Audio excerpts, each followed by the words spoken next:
Bueno, pues de la familia de Raúl vamos a hablar más adelante con Luis, pero yo sé que Norges se tiene que despedir, así que quisiera que él nos haga un breve resumen de cómo ha contribuido además esa investigación que han hecho también para mover fichas. ¿Tú crees que esto obviamente lo ha leído mucha gente en Cuba, lo habrá leído también gran parte de esa cúpula y lo habrán leído estos cachorros castristas a quienes no creo en estos momentos que les importe demasiado, pero por lo menos es un tirón de orejas internacional que se les ponga de sinvergüenzas, vamos, de aquí para la Lima? Mira, sí, yo creo que sí. De hecho, muchos de ellos cerraron, o sea, de los miembros de estos testaferros, prestanombres, cerraron sus redes sociales o las eliminaron. Y por otro lado, yo creo que esto es importante, o sea, precisamente por lo que está sucediendo en Cuba, de que con el acceso a Internet, muchas personas que quizás hace unos años no tenían conciencia de que esto sucedía, pues están teniendo conciencia. De hecho, se compartió nuevamente la investigación en estos días y uno se da cuenta por los comentarios de personas que están dentro de Cuba del nivel de indignación que hay dentro de la población. Por otro lado, este tipo de investigaciones casi siempre abre las puertas para que, bueno, esto lo revisen, qué sé yo, funcionarios de gobierno, sobre todo aquí en Estados Unidos, ha pasado con otras investigaciones, bueno, entiendan que de dependencia de las políticas de ese gobierno, tienen que tener algún tipo de sanción. Ha sucedido en otro caso con el Having Bank, sucedió este banco del régimen en el Reino Unido. Todo empezó a partir de una investigación periodística. Entonces, yo espero que tenga algún tipo de impacto más allá del que ha tenido ya a nivel mediático. Estuvo en medios incluso de España, de Latinoamérica, en Infobae, y evidentemente eso molesta, porque ellos quieren mantener de todas formas toda esta información oculta, más allá de que ya hoy se muestran como lo que son. Y lo otro que yo veo de esto también es cómo ellos se están preparando. O sea, esto es muestra y es importante, por eso es importante hacer este tipo de... cómo se están preparando para lo que viene en Cuba, que me imagino que están tratando de que sea parecido a lo que sucedió en la Unión Soviética, o sea, donde este tipo de personas se convierten en los grandes oligarcas, ¿no? de nuevo sistema, que ya le quitan se quitan comunista del nombre, desaparece todo eso, y lo que les interesa realmente es, bueno, seguir sobreviviendo en un escenario en el que los oligarcas, los nuevos dueños del país. Lo que importa para ellos, mi queridísimo amigo, es el cash. Ahora, cada uno que salga con quien le dé la gana. En la vida uno puede hacer lo que quiera, pero déjenme decirles algo. Yo soy española, no soy cubana, y esto me repatea el estómago por 7 sitios. Igual que me repatea el estómago ver a gente tomada de la mano del hijastro de Díaz-Canel, por ejemplo, vestido con un traje que cuesta casi 3.000 euros, 2.000 y pico euros, el paquete completo, de la mano de esta señora actriz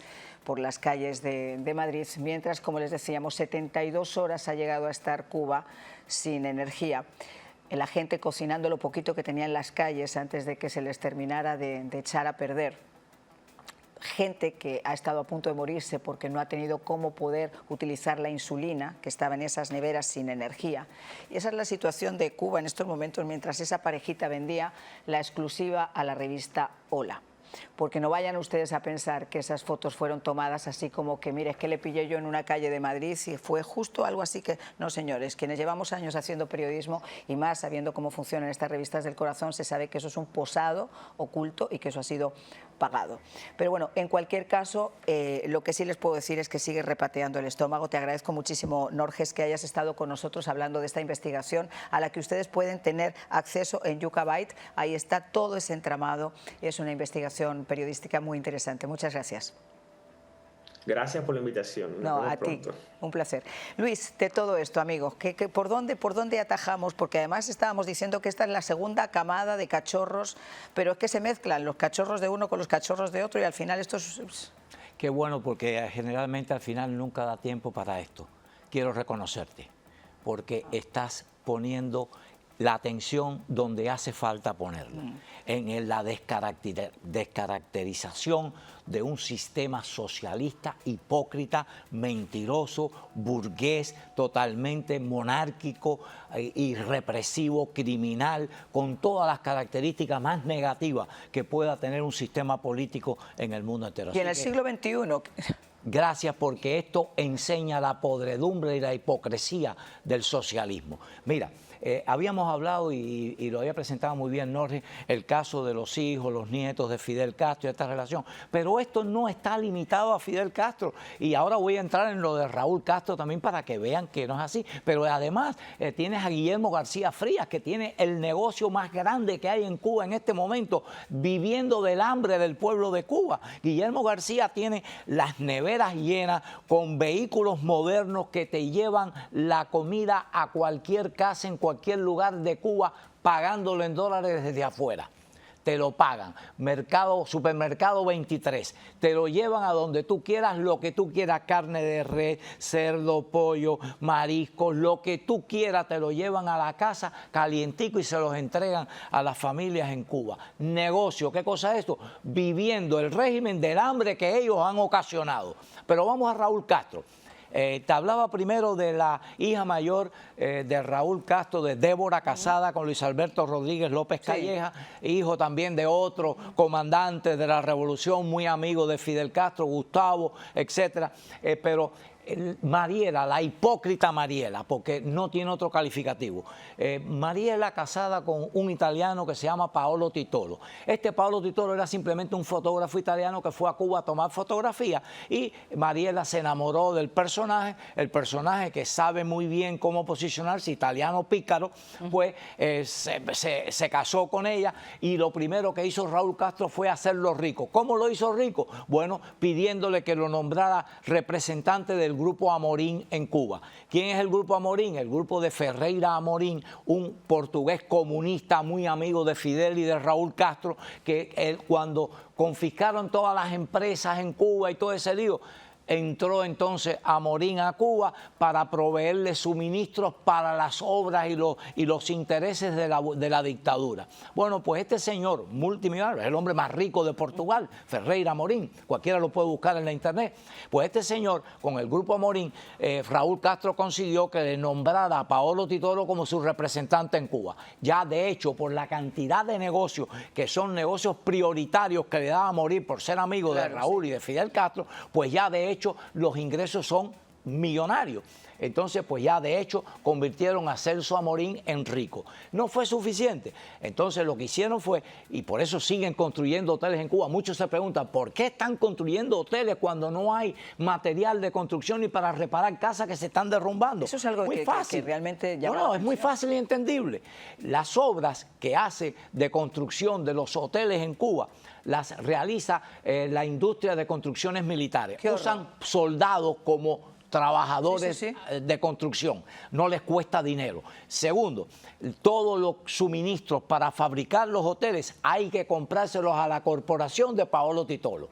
Hay que comprárselo a ellos, todo, desde los pisos, los utensilios sanitarios, las puertas, las ventanas, los cristales, los espejos, las camas, los colchones, todos los suministros para estos hoteles hay que comprárselo a Paolo Titolo y su empresa. Y Paolo Titolo, que ya te das cuenta que son compras multimillonarias, como no usa sus fondos para esto, los financia con la empresa financiadora del hermano de Luis Alberto Rodríguez López Calleja, cuñado de la otra hija mayor de Fidel, de Raúl Castro, de Débora, que tiene una empresa financiadora en Liechtenstein, en Europa. O sea, me están diciendo que nuestro siguiente invitado está a 30 grados, se está congelando afuera. Y si podemos adelantar, pasarlo. Y por supuesto que lo vamos a hacer porque se trata de Luis Enrique Ferrer, hermano de José Daniel Ferrer, que en estos días, mira, pobre, está tiritando allá afuera, que en estos días ha habido mucha información, desinformación al respecto. Supuestamente ha habido a parar al hospital, le habían encontrado con un golpe en el ojo, estabais pidiendo pruebas de vida. ¿Qué está pasando? Sí, gracias, Marian, por la invitación, a usted, a tu equipo, y un saludo a toda su audiencia. En el caso de José Daniel Ferrer déjenme dar una breve introducción, sé que el tiempo es breve, pero debo explicar algunas cosas para que la gente pueda entender mejor. Le dieron una brutal golpiza, ya es la segunda que ha recibido en estos años que lleva en prisión, en su tercera prisión política. José Daniel ha sido sometido al más brutal aislamiento y trato por parte de la dictadura y sus espirros que todos los presos políticos están recibiendo en Cuba. José Daniel fue condenado, encarcelado. Ya había sido condenado a 4 años y medio anteriormente, en 2019, en una prisión de 6 meses que pasó y lo sacaron a domiciliar, es decir, a prisión domiciliar gracias a las presiones internacionales. Y la dictadura le revoca esa condena y lo lleva a prisión a raíz de la protesta del 11 de julio del 2021. Él sale a protestar junto a su hijo. A los dos se lo llevan preso, al hijo lo sueltan aproximadamente un mes después. Lo dejan acusado para condenarlo y a José Daniel se lo llevan a prisión. Desde ese mismo momento hasta la fecha, desde agosto, se lo llevan en julio, lo tienen en Versalles, que viene siendo el centro de terror y de tratar de ablandar a las personas que tienen la seguridad del Estado en Santiago de Cuba, equivalente a Villa Marista en La Habana, que todo el mundo conoce mucho más a Villa Marista. Luego de ese mes, en esos calabozos de Versalles, se lo llevan para la prisión de Malverde. En la prisión de Malverde le habían preparado una celda. Yo estuve en esa prisión, nunca fui a la celda, pero estuve en esa prisión. Son pocas celdas de castigo, le habían preparado una específicamente para él. Recién construida estaba en cuanto a todas las tapias que le habían puesto. La habían cerrado prácticamente como un cajón herméticamente cerrado. Ahí lo metieron, él tuvo que hacer una huelga de hambre porque prácticamente no podía ni respirar del poco oxígeno, el poco aire exterior que entraba a ese lugar. Tuvieron que romperle entonces alguna de las tapias que le habían hecho para que entrara un poquito más de ventilación a esa celda. Bueno, ha permanecido en esa misma celda desde agosto del 2021 hasta la fecha, en un aislamiento que ningún preso político que yo conozca había sido sometido. Él está, a mí me aislaron en diferentes prisiones, por ejemplo en el Combinado del Este, donde asesinaron a un miembro de un PACU, preso político de 29 años de edad, que vamos a hablar brevemente sobre él también. Ahí estuve en aislamiento y viví varios aislamientos en otros lugares, también en Villa Clara. Pero estos aislamientos, tú estás en una celda y 2 o 3 celdas más allá tienen algún preso, ya sea común o político. En el caso de José Daniel ha sido sometido a este brutal aislamiento, donde no tiene contacto con nadie porque desde que él está ahí nunca ha ido ningún preso a ninguna otra celda. Es decir, ese pasillo completo lo han dedicado a él. Y los guardias que abren y cierran los candados tampoco pueden entrar a ese pasillo si no van acompañados de un jefe. Bueno, en medio de esa situación de aislamiento brutal que lo tienen sometido, sin contacto con ningún ser humano, José Daniel lleva casi 2 años ya sin recibir visitas familiares, sin llamadas telefónicas, sin contacto por correspondencia, es decir, sin contacto de ningún tipo. Dentro de ese tiempo le dieron una brutal golpiza hace más de 1 año que lo dejaron prácticamente casi 1 mes que no podía caminar. Tenía que arrastrarse y alarse con los brazos porque las piernas casi no podía usarlas. Y ahora, el día 18, le vuelven a propinar otra brutal golpiza que tuvieron que llevarlo al hospitalito de la prisión de Boniato a atenderlo porque parece que ellos pensaron después que podían haber, es decir, que se le podía haber ido la mano y que su vida podía estar en peligro. Lo llevan a este hospital, lo atienden y luego supuestamente lo retornan a la misma celda donde lo tenían. No le han dejado ver a la familia, no sabemos en qué condiciones se encuentra. Las pocas informaciones que nos llegaron a raíz de familiares de otros presos políticos que pudieron comunicarse con sus presos en ambas prisiones, en Malverde y en Boniato, fue la golpiza que le dieron, el traslado a la prisión de Boniato y que tenía una herida en el rostro. Es decir, que la habían golpeado tanto que hasta el rostro se lo habían golpeado. Yo tuve experiencia de golpizas también propinadas por los guardias. En Villa Clara me dieron una golpiza brutal en 2004. 7 guardias me patearon en el piso, me arrastraron por el piso. ¿Aló?